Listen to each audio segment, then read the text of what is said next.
Did security guards seen on this video kill an innocent man, or were they just trying to protect the public from danger? That debate coming up later this morning on Let It Rip. Coming up, this man's last moments, you're about to see, caught on a cell phone camera as he pleaded for help. Right here, did the security guards holding him down cross the line? We're going to debate it next on Let It Rip Weekend.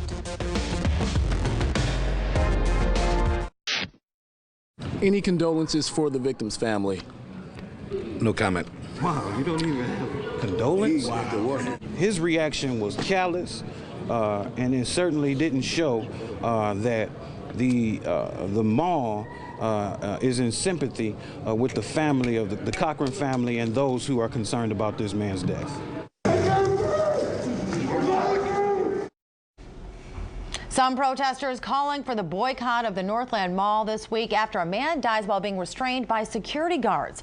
Mackenzie Cochran's death has raised questions about the role of security guards and sometimes the violent ways they keep the peace inside the malls and other businesses. So were these security guards wrong when they restrained him? After all, witnesses say he was threatening to kill people.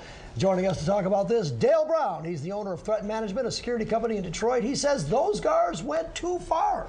But John Cromer says those guards were just doing their jobs, and he's the former director of the Town Center Mall in Detroit. But Dale, let's start with you. Family has since filed a wrongful death lawsuit. They say that those security guards murdered their son. What do you think? Did they? Definitely. I think that their way of looking at how to handle the situation was inappropriate. They thought the best thing to do was to apply lots of force from multiple individuals when that just wasn't necessary. And 9 times out of 10, these kinds of issues can be solved psychologically by how you talk to people in the first place. And if it does get physical, there's still ways to solve it without hurting people. All right, you brought in some bodyguards that basically train security guards on how to do this. Can you explain what exactly they did wrong and what they need to do really right, I guess, to do it the proper way so something like this doesn't happen? Yes, first of all, they shouldn't be using techniques that are designed for sport. You'll see one gentleman who's down on the ground in what's called side control.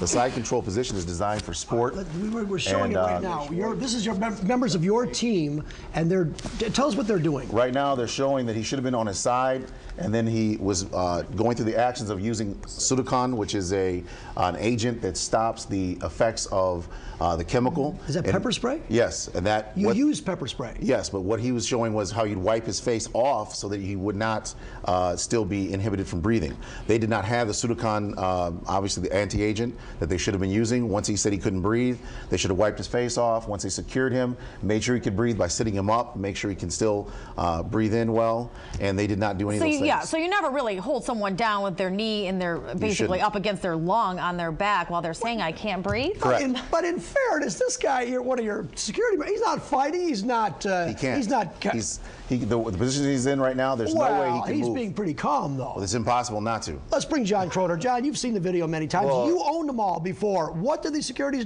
guards do right? Well, first of all, I want to say that my heart goes out to the Cochran family, and I certainly hope that the investigation will bring justice to both sides, and mainly this family.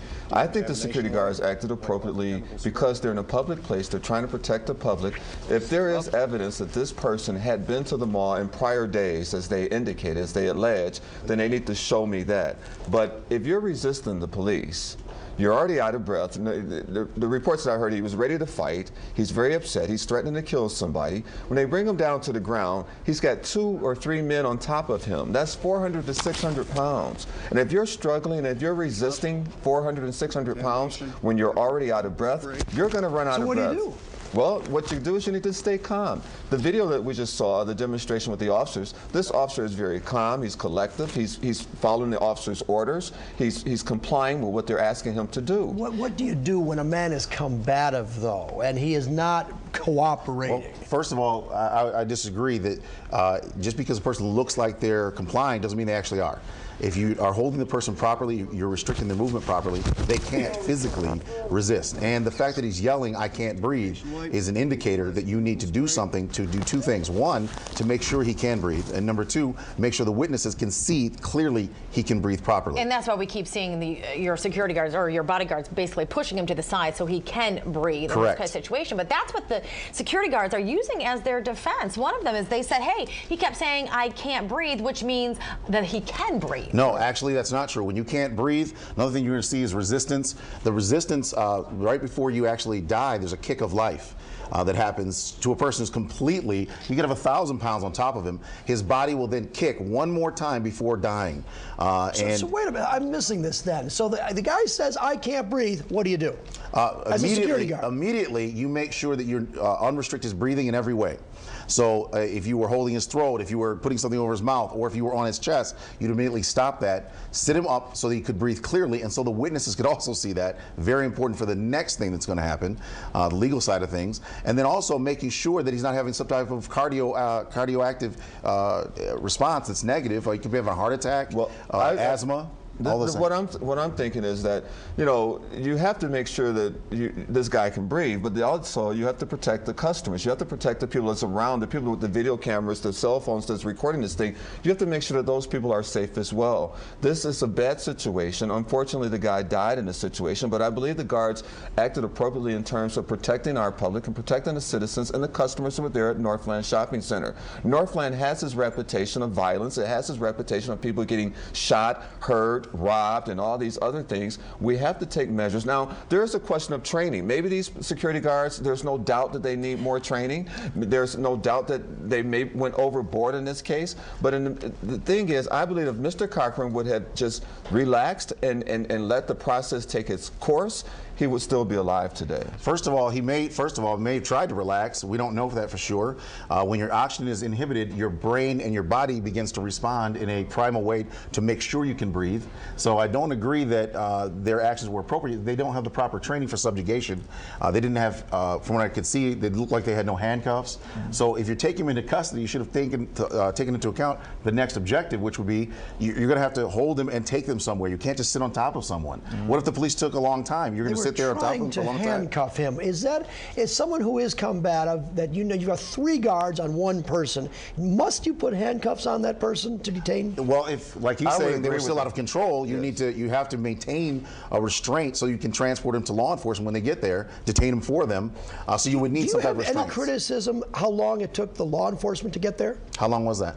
Over 7 minutes, because the video was at least 7 minutes. Actually, 7 minutes is pretty fast when you consider they got to go from some other location inside the mall to that physical location. I disagree with that. The Southfield police are right there at Northland Shopping Center, right there in the parking lot. I believe they have a police station that's right there, less than a minute where the guy was being taken down. Oh, okay. That's number one. And number two, the security guards are not police officers. They're civilians that are protecting the peace. Well, don't you think that's half the problem? Because right now the state just regulates and licenses the security guard businesses. But right now, there's no regulations. Security guards do not have to be licensed themselves. There's no proper training for them. Right, there's no training, and that's what we specialize in as a school. Threat Management Center is the school that does train, so guards and law enforcement officers don't have these kinds of outcomes. So to be specific, there is there's a void, and we fill that void through our training system. So you'd be in favor of legislation mandating security training for guards? Without a doubt, because what that does, it doesn't really stop these kinds of incidents, believe it or not. What it does is it actually makes a legal trail. Right. So you can enforce